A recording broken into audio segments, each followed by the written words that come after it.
Dear students, एक बार फिर से स्वागत है आपका हमारे चैनल पर। हम chapter number 3 matrices 12th class के मैथमेटिक्स का कर रहे हैं, जिसमें अभी तक हमने मैट्रिसेस पे कुछ ऑपरेशंस के बारे में बात की है। मैट्रिक्स को ऐड कैसे किया जाता है, सब्ट्रैक्ट कैसे किया जाता है, एक मैट्रिक्स को स्केलर से और एक मैट्रिक्स को मैट्रिक्स के साथ कैसे मल्टीप्लाई किया जाता है, और उन ऑपरेशंस की प्रॉपर्टीज हम पढ़ चुके हैं। हम एक्सरसाइज 3.4 की तरफ बढ़ रहे हैं, जहां एक नया कंसेप्ट आता है, ट्रांसपोज ऑफ ए मैट्रिक्स।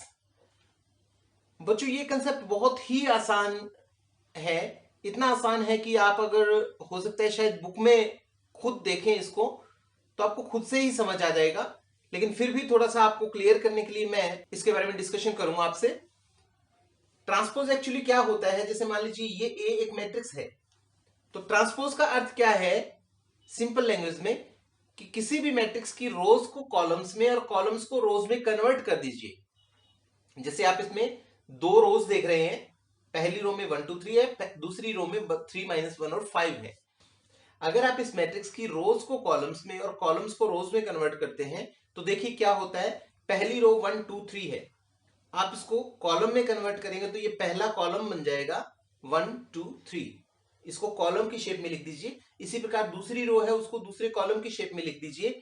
इससे क्या होगा कि हम एक नई मैट्रिक्स प्राप्त होगी, और इस नई मैट्रिक्स को हम ए का ट्रांसपोज बोलते हैं।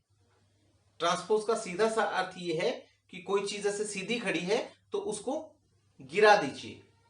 गिराने का मतलब जो कॉलम्स हैं उनको रो बना दीजिए, और जो रो है वो ऑटोमेटिकली कॉलम बन जाएंगी। डेफिनेशन की अगर हम बात करें, बुक में आपके डेफिनेशन नंबर 3 दी हुई है ट्रांसपोज ऑफ ए मैट्रिक्स की। उसमें जो बात मैंने आपको पहले बताई कि किसी मैट्रिक्स की रो को कॉलम और कॉलम को रो में तब्दील कर दिया जाए तो वो ट्रांसपोज बन जाती है।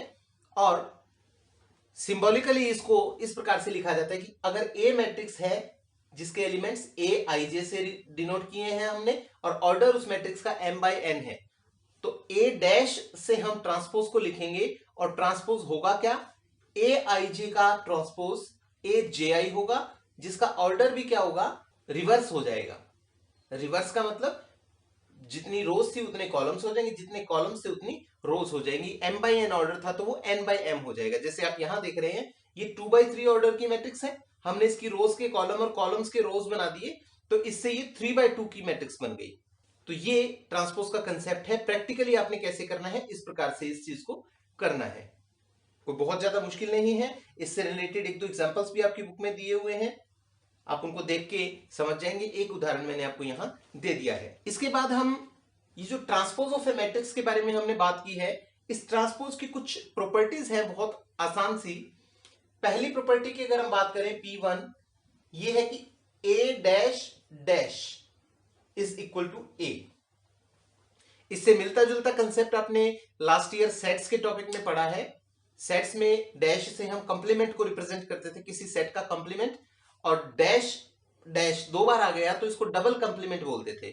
यहां डबल ट्रांसपोज हो जाएगा। तो जब हम किसी मैट्रिक्स का डबल ट्रांसपोज करते हैं, डबल ट्रांसपोज का मतलब एक बार उसकी रोज को कॉलम्स और कॉलम्स को रोज में तब्दील कर दिया, फिर जो मैट्रिक्स आए उसके रोज और कॉलम्स को इंटरचेंज कर दिया, तो उससे डबल ट्रांसपोज आएगा। और वो कितना आएगा, ओरिजिनल मैट्रिक्स के बराबर आ जाएगा। जैसे आप करके देखिए, ए मैट्रिक्स है मान लीजिए 1 2 3 4। जब आप ए डैश करेंगे तो क्या होगा, पहला कॉलम जो है उसको पहली रो में बदल दिया मैंने, दूसरे कॉलम को दूसरी रो बना के लिख दिया, ये ए डैश आ गया। जब आप इस ए डैश का फिर से ट्रांसपोज करेंगे तो ए डैश डैश विल बी, इसका ट्रांसपोज कीजिए, पहले कॉलम को पहली रो बना दीजिए और दूसरे कॉलम को दूसरी रो बना दीजिए। अब आप देखिए कि ये क्या आया, ये वापस वही ए मैट्रिक्स आ गई, जहां से हम चले थे वहीं पहुंच गए।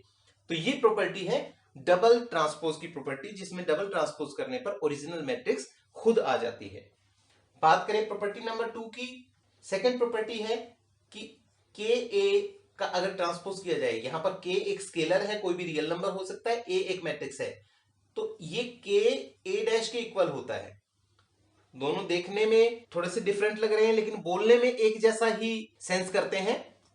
इसको भी हम के ए डैश बोलेंगे और इसको भी के ए डैश बोलेंगे, लेकिन दोनों में डिफरेंस क्या है, इसमें तो के को ए मैट्रिक्स से मल्टीप्लाई किया गया, पहले जो आया उसका ट्रांसपोज किया गया, और इस साइड क्या है कि पहले ए का ट्रांसपोज किया गया फिर उसको के से मल्टीप्लाई किया, तो दोनों ही स्थितियों में सेम जवाब आएगा। जैसे मैं ए मैट्रिक्स ले लेता हूं 1 2 3 4 और मैं 3a डैश करता हूं, तो 3a डैश का मतलब पहले मैं 3 को a से मल्टीप्लाई करूंगा, क्या होगा 3 से मल्टीप्लाई कर लीजिए आप इसको, 3 2 6 9 12 और इसका फिर मैं ट्रांसपोज करूंगा। ट्रांसपोज करने पर क्या आएगा 3 6 जो पहली रो है वो पहला कॉलम बन जाएगा और दूसरी रो जो है वो दूसरा कॉलम बन जाएगा। ये हो गया लेफ्ट साइड।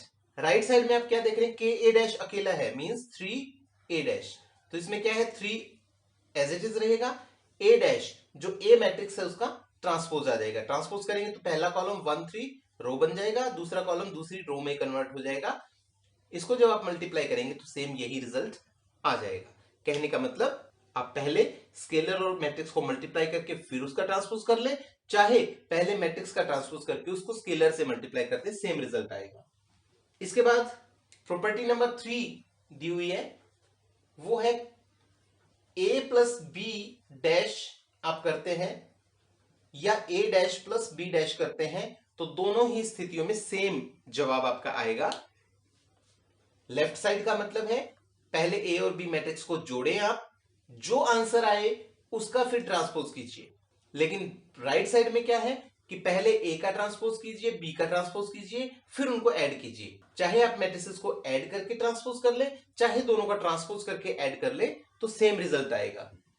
इससे रिलेटेड एग्जांपल जो है वो आपको अपने बुक में 20वां और 21वां एग्जांपल मिलेगा जो इस प्रॉपर्टी को और अगली प्रॉपर्टी को वेरीफाई करते हैं।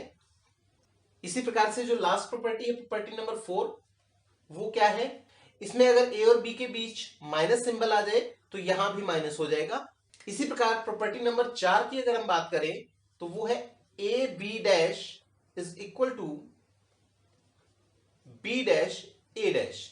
इसको थोड़ा सा आप ध्यान से देखिए क्योंकि बाकी चीजें तो बिल्कुल नॉर्मली जैसे हम ऑपरेशंस करते हैं उसी प्रकार से है, लेकिन यहां थोड़ा सा फर्क आ गया कि a और b को मल्टीप्लाई करके उसका ट्रांसपोज करें या फिर उनके ट्रांसपोज करके मल्टीप्लाई करें तो रिजल्ट सेम आएगा, लेकिन यहां ऑर्डर का ध्यान रखना है आपने, उनका जो क्रम है जो सीक्वेंस है उनकी उसका ध्यान रखना है। इस साइड आप देखिए ए बी है, यानी ए मैट्रिक्स पहले रखनी है, बी मैट्रिक्स बाद में रखनी है, फिर उनको मल्टीप्लाई करना है, जो प्रोडक्ट आएगा उसका ट्रांसपोज करना है, वो आपकी लेफ्ट हैंड साइड की वैल्यू आएगी।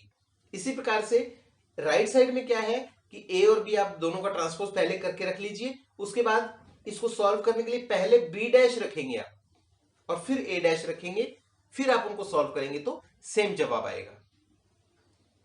तो ये जितनी भी प्रॉपर्टीज हैं इन प्रॉपर्टीज से रिलेटेड एग्जांपल नंबर 20 और 21 आप अपनी बुक में देखेंगे, तो वो एग्जांपल्स आप देख लीजिए। उन एग्जांपल्स के बेसिस पे आपकी प्रॉपर्टीज भी क्लियर हो जाएंगी और एक्सरसाइज के काफी सारे क्वेश्चंस सॉल्व हो जाएंगे।